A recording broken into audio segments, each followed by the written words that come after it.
Mulai. Assalamualaikum warahmatullahi wabarakatuh.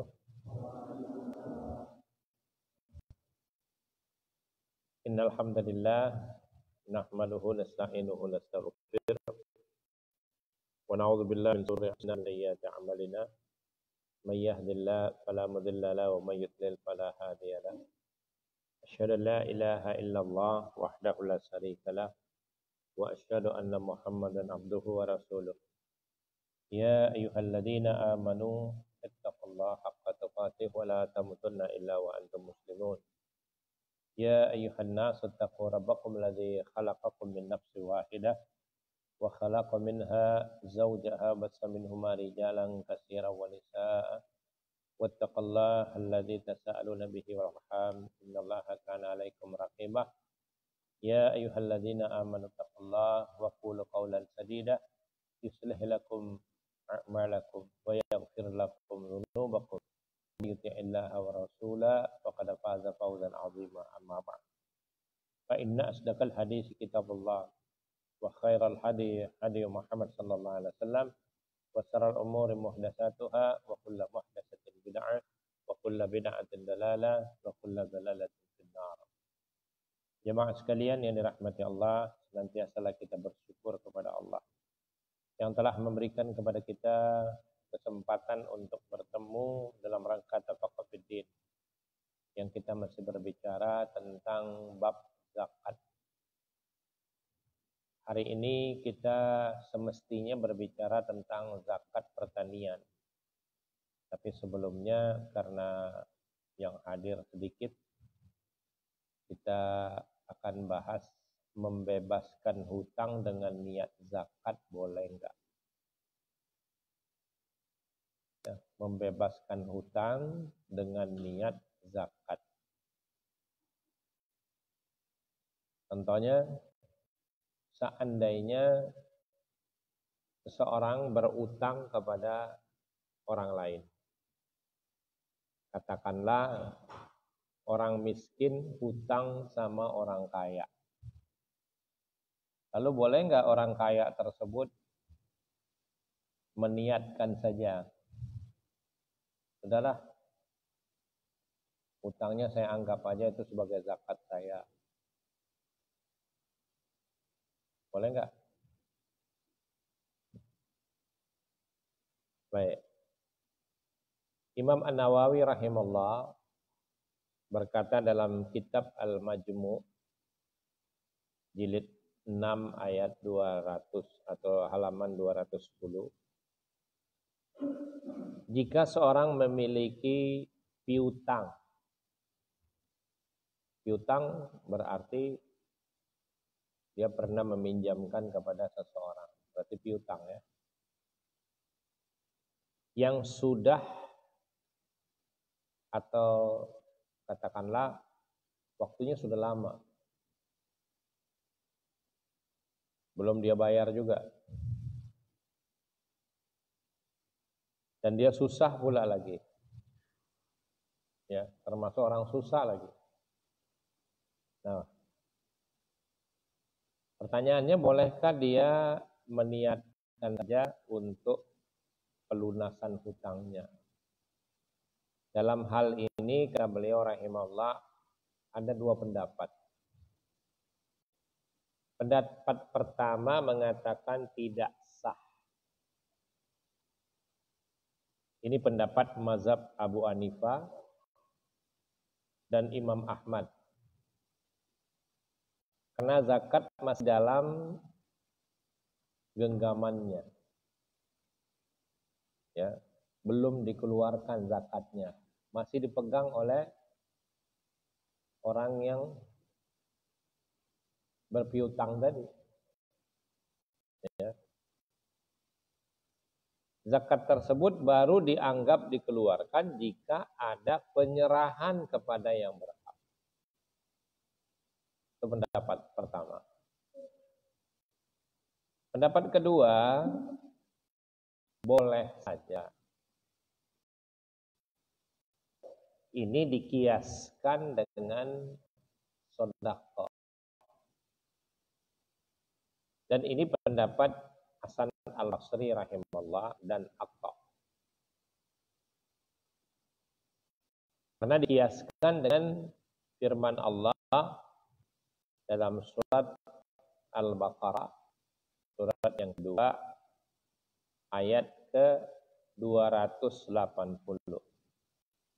Wa in kana dzu usratin fanadhiratin ila maisarah wa anta saddaqu khairal lakum in kuntum ta'lamun.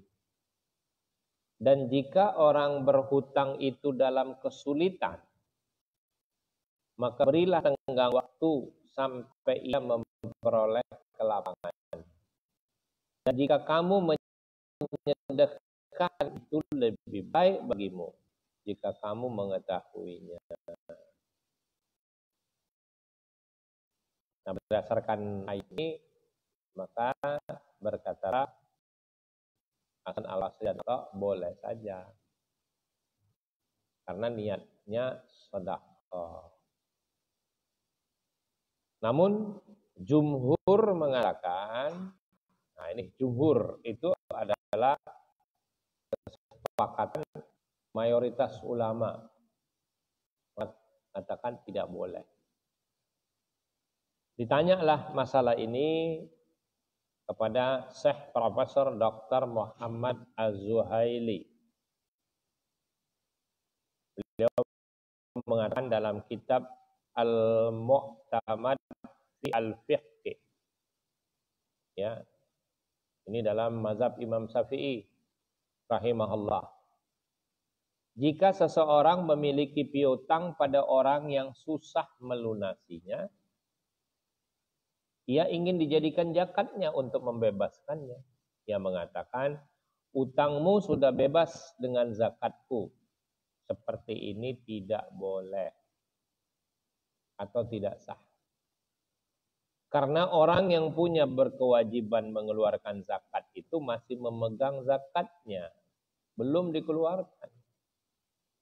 Tidak cukup hanya dengan niat. Zakat itu baru dianggap ditunaikan jika ada penyerahan. Akan tetapi boleh saja pihak yang berhutang berkata pada pemberi pinjaman tadi,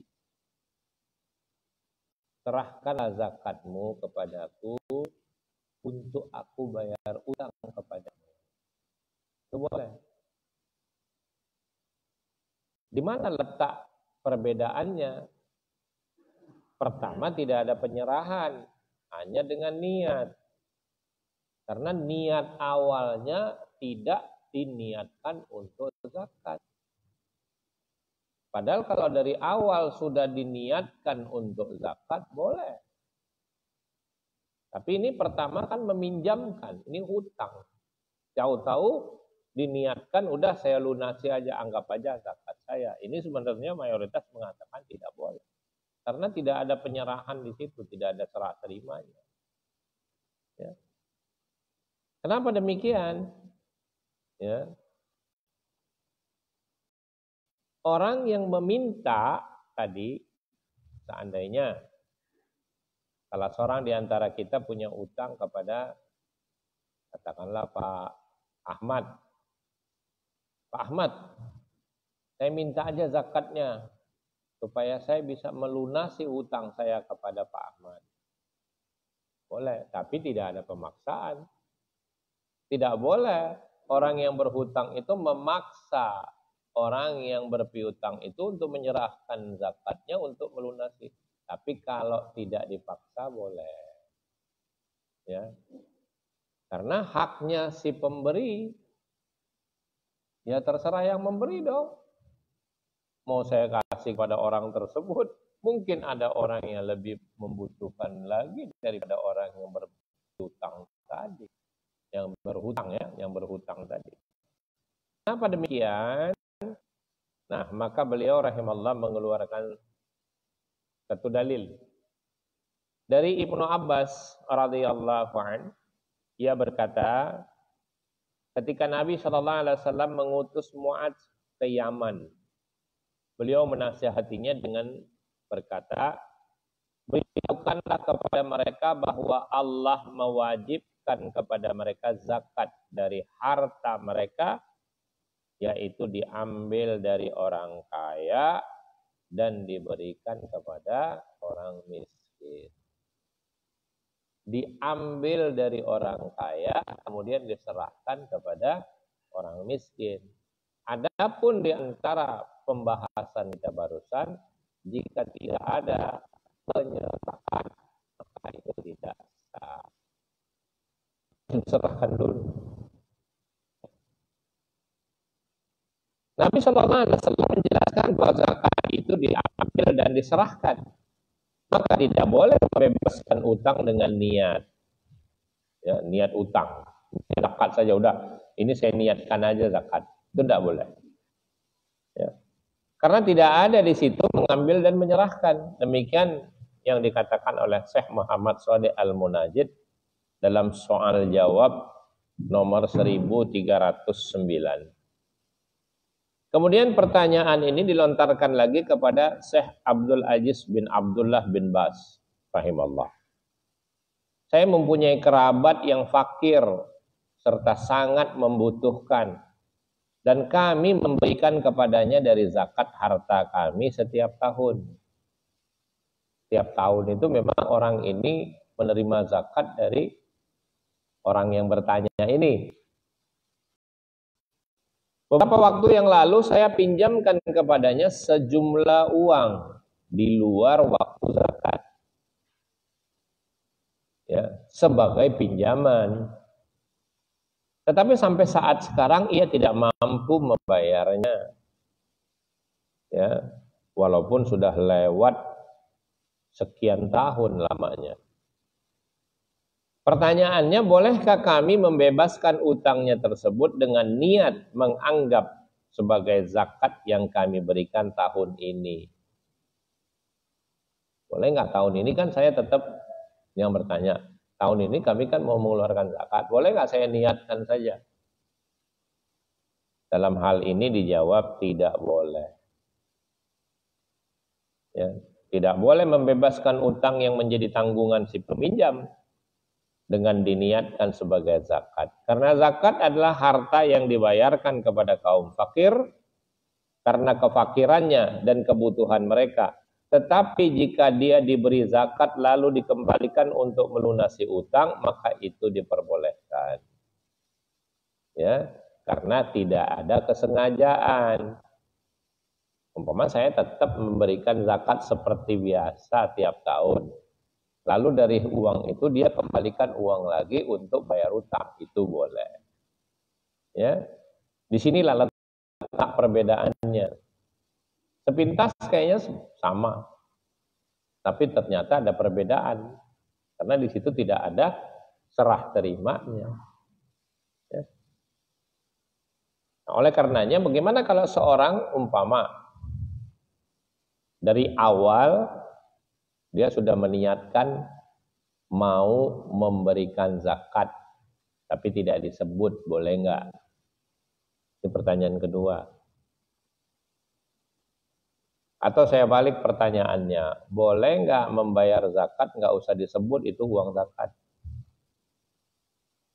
Sangat boleh. Ya, tidak perlu diucapkan.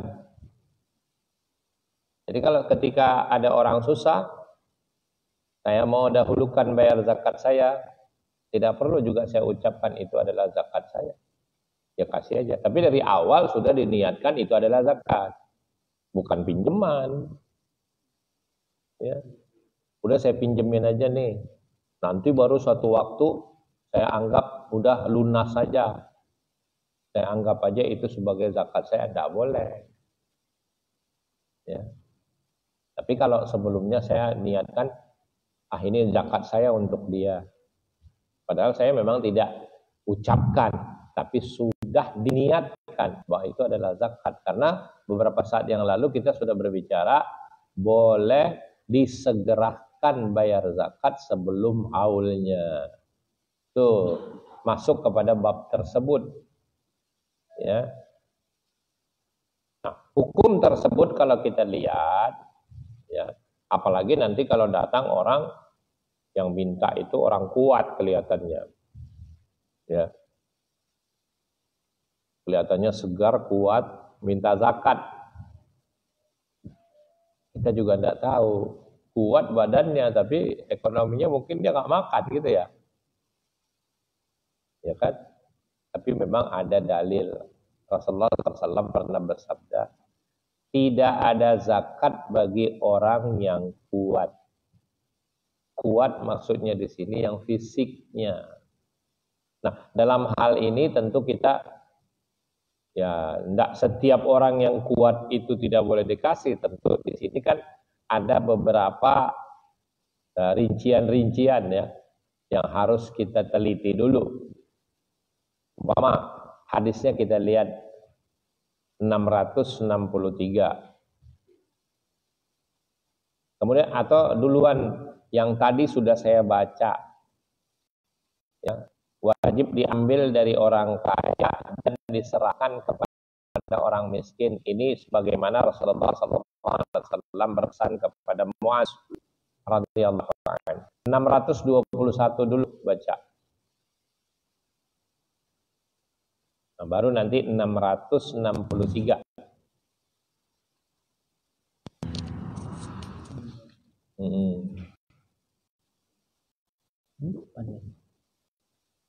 Coba. Hadis Bulughul Maram nomor 201. Iya. Dari Ibnu Abbas bahwasanya Nabi SAW utus Mu'adz ke Yaman. Lalu ia sebut hadis itu dan ada di situ, sesungguhnya Allah Ta'ala telah fadlukan atas mereka. Satu, di harta mereka zakat yang diambil dari orang-orang kaya mereka lalu diberikan kepada orang yang fakir mereka.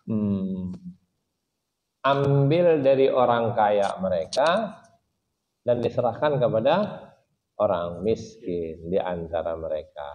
Nah, ini juga pelajaran untuk kita. Kalau ada orang-orang yang dekat, ngapain cari orang yang jauh? Ya, karena dalilnya tadi ambil dari orang kaya mereka dikembalikan kepada orang miskin mereka juga di situ. Itu tandanya. Ya, apalagi kita tahu zakat itu kata Allah diberikan kepada orang yang dekat. Dekat secara tempat. Ini lebih utama ternyata berdasarkan hadis tersebut. Ya. Tapi boleh saja dekat secara nasab atau musaharah yang kemarin kita sudah bicara. Mungkin ada keponakan kita atau sanak famili kita yang dekat lebih susah di antaranya. Tapi tetangga juga susah. Nah, ini pilihan. Tentu kalau kita beracu kepada orang dekat tadi ada dua makna kan. Dekat secara jarak atau dekat secara persaudaraan. Apalagi ada mulailah dari orang yang kau tanggung dulu. Nah, itu kalau orang yang tanggung dulu itu nafkah. Tidak boleh dikasih zakat, hati-hati. Jangan sampai salah kutip dalil ya. Kalau nafkah itu memang didahulukan orang yang kita tanggung makannya. Tapi kalau zakat tidak boleh diberikan orang yang ditanggung zakatnya. Tapi dia dekat tapi tidak ditanggung nafkahnya oleh kita. Itu baru boleh. Ya. Nah, sementara memang tidak ada zakat untuk orang yang kelihatannya kuat. Ya, kuat secara fisik ini kan kadang-kala nampak tuh. Secara zahir ya. Orang yang datang mungkin baca dulu hadisnya coba 663 baru kita jabarkan secara penjelasan. Hadis Bulughul Maram nomor 663 dari Ubaidillah bin Adi bin Khayyar bahwasannya dua orang kabarkan kepadanya bahwasannya mereka berdua datang kepada Rasulullah SAW meminta dari zakat. Maka ia bolak-balik pandangannya kepada mereka dan ia dapati mereka orang-orang yang gagah. Maka sabdanya, kalau kamu berdua mau, aku akan memberi kepada kamu. Tetapi jika ada bagian padanya bagi orang yang kaya dan tidak bagi orang kuat yang bisa mencari. Kalau kamu mau, saya kasih. Perhatikan ini ya. Kalau kamu mau, saya kasih. Tapi sebenarnya tidak ada zakat untuk orang kaya dan orang kuat. Gimana memilihnya kita? Ada orang mungkin datang kelihatannya kuat, tapi ada orang yang kelihatannya lemah, memang tidak mampu. Ini pilihan. Ya, tapi kalau dia saja yang ada di situ, ternyata memang badannya kuat, dia bisa kerja dan lain sebagainya. Tapi pada saat itu mungkin dia nggak makan. Maka pilihan pertama kata Rasulullah apa? Kalau kau mau saya kasih. Artinya boleh. Boleh kan? Tapi sebenarnya tidak ada zakat untuk orang kaya dan orang yang kuat. Bagaimana kalau yang kita lihat orang-orang dekat kita, yang kita lebih tahu? Pertama, kalau umpama saudara-saudara kita biasanya suka mengeluh kan. Ya umpama keponakan, Om, aku ini udah nggak makan nih Om. Anak udah begini dan begitu umpama. Dia berkeluh kesah kan, berarti udah jelas tahu kan. Tapi sementara ada tetangga juga berkeluh kesah juga nggak makan. Nah ini di sini tentu kita tahu mana yang mau kita dahulukan. Masing-masing punya ijtihad. Bisa saja orang yang ada di depan mata kita didahulukan. Sementara dia mungkin bisa menerima dari orang yang lain. Ini sudah di depan mata. Gimana? Padahal saudara kita juga lagi susah Pak. Yang sudah mungkin jaraknya tidak. Ya, apalagi sekarang kan nggak perlu dengan WA segala kan sudah bisa berkeluh kita ya. Kalau dulu kan memang secara fisik harus dilihat. Sekarang kan nggak begitu ya. Tapi yang di depan mata itu sudah secara fisik nampak. Nah, di sini didahulukan yang fakir dulu. Kan berulang-ulang kita sudah katakan ayatnya sudah kita baca. Yang fakir dulu. Karena Allah mempergunakan kata fakir. Ya, itu didahulukan. Tapi bagaimana tentang dalam surat 17 ayat 26?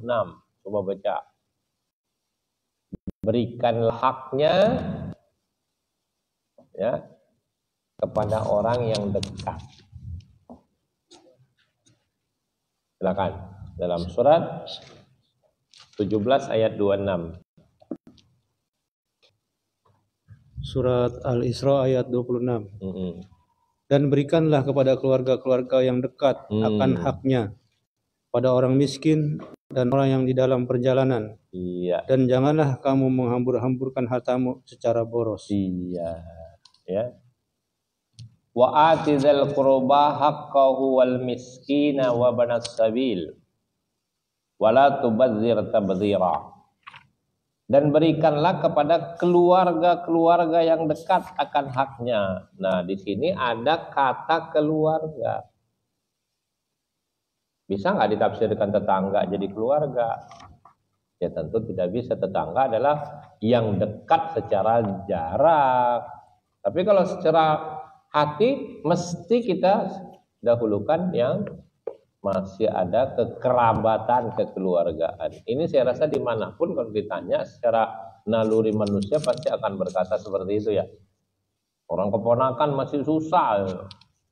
Yang ada di tetangga kita kan tidak ada hubungan kekerabatan, kekeluargaan. Ya mestilah kalau memang seperti itu mungkin kita bisa dahulukan ya secara perasaan ya. Secara perasaan. Nah kalau kita bicara masalah dekat, kita buka beberapa hadis lagi. Hadis 1481.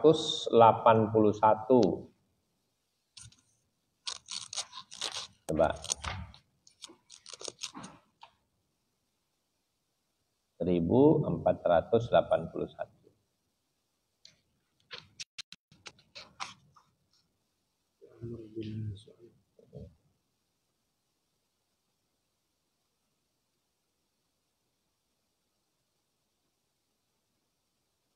Ayo baca.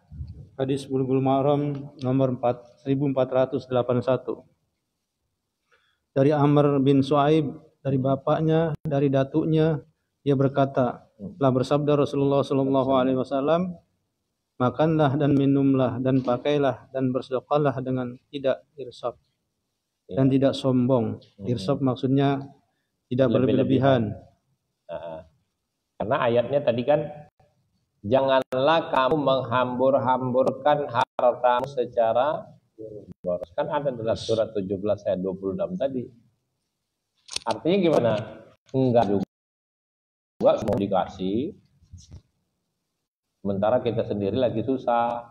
Kita dalam arti orang yang wajib dinafkahi didahulukan, ya. Yang wajib kalau kita punya uang, ya, didahulukan secara nafkah dulu enggak? Karena kan kita termasuk orang yang mengeluarkan zakat itu tentunya orang yang sudah mencapai, kembali kepada pembahasan awal tadi, yang sudah mencapai haul dan nisab. Sementara cuma ada itu terus dikasih niatan zakat, ya, dan tidak perlu seperti itu. Ya, baik. Oleh karenanya, mari kita lihat lagi hadis 656 dan 657.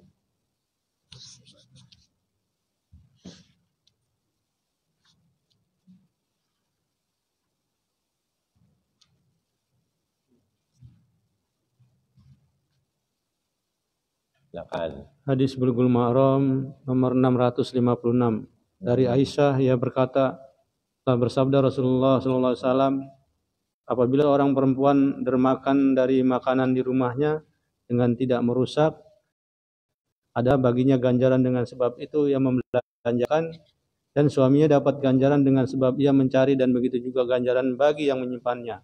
Dengan tidak ganjaran seorang mengurangkan ganjaran yang lain walaupun sedikit. Ya. Nomor 7. Hadis nomor 657 dari Abi Said Al-Khudri, ia berkata, telah datang Zainab istri Ibnu Mas'ud, lalu ia berkata, ya Rasulullah, sesungguhnya paduka Tuhan kami hari ini bersedekah, dan saya ada mempunyai perhiasan yang saya hendak sedekahkan. Maka Ibnu Mas'ud menganggap dia dan anaknya orang-orang yang kepadanya lebih patut saya sedekah. Maka sabda Nabi sallallahu alaihi wasallam, benar itu Ibnu Mas'ud, suamimu dan anakmu orang-orang yang lebih berhak engkau berikan sedekah padanya. Sedekah yang dimaksud sini kata para ulama juga termasuk zakat. Ya. Kenapa boleh? Karena istri tidak menanggung nafkah suami. Jelas. Ketika suruh bersedekah, ya sedekah itu dikiaskan zakat juga tadi. Ya, inam sedekah kan. Tapi sedekah sunnah itu beda nanti. Fakir. Tapi ternyata di sini Ibnu Mas'ud mengatakan, loh, sebenarnya lebih pantas saya dan anak-anakmu. Apa benar kan gitu?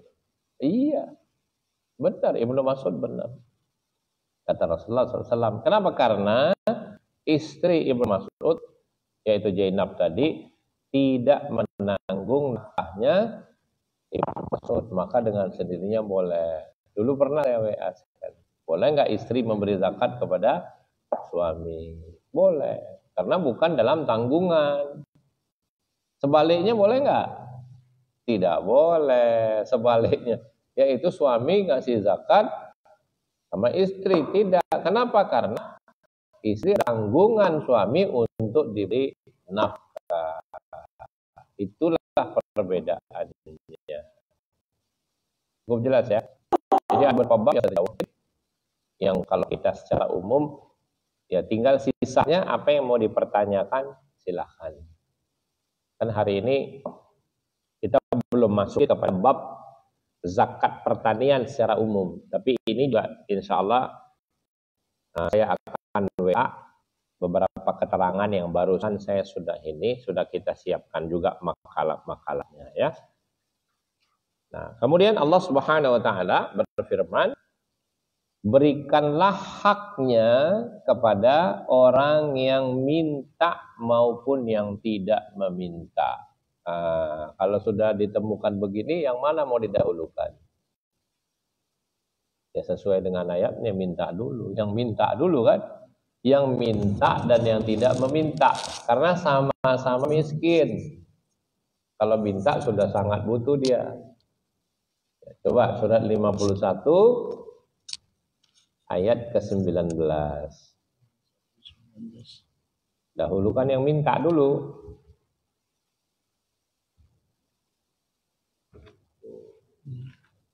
Silakan. Surat Az-Zariyat ayat 19. Dan pada harta-harta mereka ada hak untuk orang miskin yang meminta dan orang miskin yang tidak mendapat bagian. Ada footnote-nya enggak? Ada. Orang yang tidak mendapat bagian maksudnya ialah orang miskin yang tidak meminta. Jadi berikanlah haknya. Hak di sini adalah termasuk zakat itu hak. Ya. Orang yang meminta, ya karena apa? Dan pada harta-harta mereka itu ada hak untuk orang miskin yang meminta dan orang yang tidak dapat bagian di sini tidak minta, tapi dia butuh. Ya kalau sudah minta, ya kasihlah. Kan pastinya lebih membutuhkan orang yang minta ya. Tapi pun begitu, ada orang-orang yang terikat dengan jihad, tapi dia tidak mau meminta. Dia menyembunyikan dirinya dari meminta-minta. Dia tidak akan meminta secara dasar. Tapi kita tahu bahwa dia juga butuh. Ya dalam hal ini dibutuhkan penilaian. Ya. Boleh jadi juga orang-orang pikir dia orang kaya kata Allah. Padahal dia butuh. Ya. Nah kitalah yang harus mengetahui seperti itu. Boleh saja, tidak apa-apa. Tapi kalau sudah minta, ya jelas. Tapi ada orang yang nggak mau minta loh Pak. Ada orang yang tidak mau minta. Bahkan orang-orang pikir dia orang kaya. Karena dia tidak mau minta, menyembunyikan diri dari berminta-minta tadi. Tapi sebenarnya dia butuh. Itu pun termasuk orang yang diberikan zakat atau infak tadi. Ya, Surah Al-Baqarah ayat 270. Coba lihat.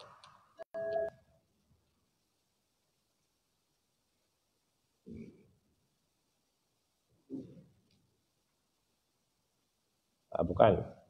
273. Maaf. 273. Surat Al-Baqarah ayat 273. Berinfaklah kepada orang-orang yang fakir yang terikat oleh jihad di jalan Allah.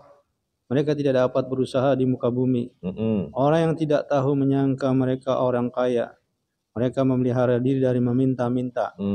Kamu kenal mereka dengan melihat sifat-sifatnya. Mereka tidak meminta kepada orang secara mendesak. Dan apa saja harta yang baik yang kamu nafkahkan di jalan Allah, maka sesungguhnya Allah Maha mengetahui. Jadi dia tidak mau meminta-minta. Padahal dia juga orang miskin. Dia butuh. Ada nggak dua tipe manusia ini? Ada. Banyak. Ya. Ada orang yang langsung minta. Ya itu lebih gampang kan? Beda kalau dia memang berprofesi tukang minta-minta. Ini beda lagi. Ya, itu yang diharamkan sebenarnya. Tapi ada orang yang minta memang dia butuh. Itu tidak didahulukan. Tapi ada orang yang tidak minta padahal dia butuh. Ini ayatnya jelas. Ya. Orang-orang menyangka dia orang kaya. Karena apa? Dia menyembunyikan diri tidak mau minta padahal dia butuh. Di sini ada keterangan ya, mereka tidak meminta-minta ini. Kamu kenal mereka dengan melihat sifat-sifatnya. Mereka tidak meminta kepada orang secara mendesak. Kau kenal dengan melihat sifat-sifatnya. Ya saling.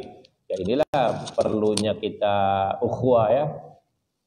Ukhuwah, persaudaraan di antara kita. Apalagi kalau sesama kita ada yang butuh. Kalau dia tidak minta ya. Tapi itu kita boleh menyalurkan zakat kita. Ya. Kecuali orang yang memang kata Rasulullah SAW, ya mereka kerjaannya tukang minta-minta. Nah ini ada celaan-celaan yang Rasulullah SAW menjelaskan kepada kita. Ya, coba kita lihat 664. Kapan seorang boleh minta-minta? Gitu. Untuk apa dia boleh minta-minta? Tadi saya sudah jelaskan satu hal. Dia boleh, dasarnya dia boleh minta untuk melunasi hutang, boleh. Ya, minta untuk melunasi hutang boleh. Ya. Seperti yang saya bahas awal, berikanlah zakatmu untuk saya lunaskan hutang saya, karena dia minta untuk melunasi hutang, itu diperbolehkan. Nah, kita baca dulu hadisnya. Hadis Bulughul Maram nomor 664 dari Qabisah bin Mukharik Al-Hilal, ia berkata, telah bersabda Rasulullah Shallallahu Alaihi Wasallam bahwasanya meminta-minta itu tidak halal, melainkan bagi seorang dari tiga. Ya. Satu, seorang menanggungkan hutang orang, maka halal baginya meminta hingga ia dapat menutupnya. Kemudian ia mesti berhenti. Dan seorang mengenai dia bahaya dan menghabiskan hartanya, maka halal baginya meminta hingga ia mendapat penghidupan yang tetap. Dan seorang mengenai dia kepapaan hingga tiga orang yang waras di kaumnya mengatakan, sesungguhnya si Anu telah mengenai di kepapaan. Maka halal baginya meminta hingga ia mendapat penghidupan yang tetap. Maka permintaan yang lain dari itu, ya Qabisah haram, dan orangnya memakan dia dengan haram. Diriwayatkan dia oleh Muslim dan Abu Daud dan Ibnu Huzaimah dan Ibnu Hibban. Pada dasarnya, ya, pekerjaan tukang minta-minta itu tidak bagus. Ya. Akibatnya apa? Jadi ada orang profesinya tukang minta-minta. Ya, tadi baru kita bahas, ada orang yang butuh kita. Ada orang yang tidak minta tapi butuh. Tapi orang ada memang tukang minta-minta. Gimana? Memang kebiasaan, padahal kita tahu dia sebenarnya orang tadi orang mampu. Tapi dia memang profesinya tukang minta-minta. Nah, kata Rasulullah SAW, akibat minta-minta untuk memperkaya diri ini yang dilarang. Jadi syaratnya meminta tadi sudah saya bacakan. Ya, dia boleh minta, tapi dengan syarat 3 hal tadi. Tiba-tiba dia bangkrut, memang butuh pada saat itu, dan harus disaksikan lagi. Dia memang harus ada yang menyaksikan, dia memang jatuh miskin loh tiba-tiba, gitu ya. Itu boleh. Atau untuk melunasi hutang boleh. Ya. Sekarang kita lihat satu hadis lagi, mungkin ada di letaknya agak jauh, 893. Ini semua dalam bab tersebut, yang lain dicatat.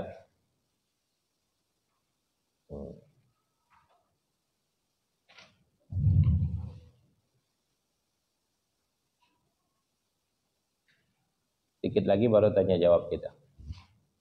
Hadis Bulughul Maram nomor 893 dari Qabisah bin Mukharik, ia berkata, telah bersabda Rasulullah Shallallahu Alaihi Wasallam, sesungguhnya meminta-minta itu tidak halal, melainkan bagi salah seorang dari 3 orang. Sama tadi. Iya. Sama kan?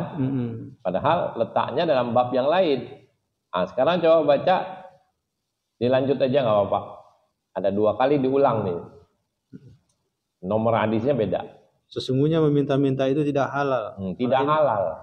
Melainkan bagi salah seorang dari 3 orang. Iya.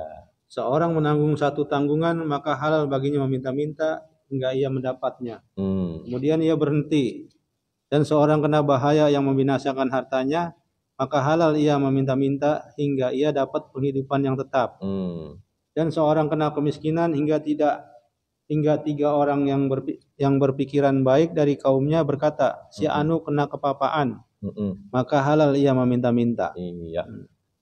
Kecuali itu tidak halal. Ya. Baik, sekarang untuk melengkapi 658 dan 659. Nah, ini akibat. Ya. Ya, kalau profesinya memang tukang minta-minta. Ini perlu disampaikan kepada saudara-saudara kita yang berprofesi tukang minta-minta. Padahal kan kita tahu ya, kemarin apalagi tiba-tiba kita tahu ternyata di kampungnya orang kaya ya, lebih kaya dia daripada kita ya. Iya. Coba baca. Hadis Bulughul Maram nomor 658 dari Ibnu Umar, ia berkata, telah bersabda Rasulullah sallallahu alaihi wasallam, tetap seorang meminta-minta kepada manusia hingga ia datang di hari kiamat padahal ia di mukanya tidak ada walaupun sekeping daging. Itu bahayanya tuh. Ya. Terus 659-nya 659 dari Abu Hurairah berkata, telah bersabda Rasulullah sallallahu alaihi wasallam, barang siapa meminta-minta kepada manusia harta mereka supaya jadi banyak, maka artinya tidak lain melainkan ia meminta-minta bara. Boleh ia meminta sedikit atau minta banyak. Pada dasarnya orang-orang yang mampu untuk memperkaya diri minta-minta seperti dia minta bara api. Terserah mau dikit atau banyak nih. Ya kan? Atau nanti datang pada hari kiamat, saya tidak ada daging. Seperti itu. Atau hadis 661.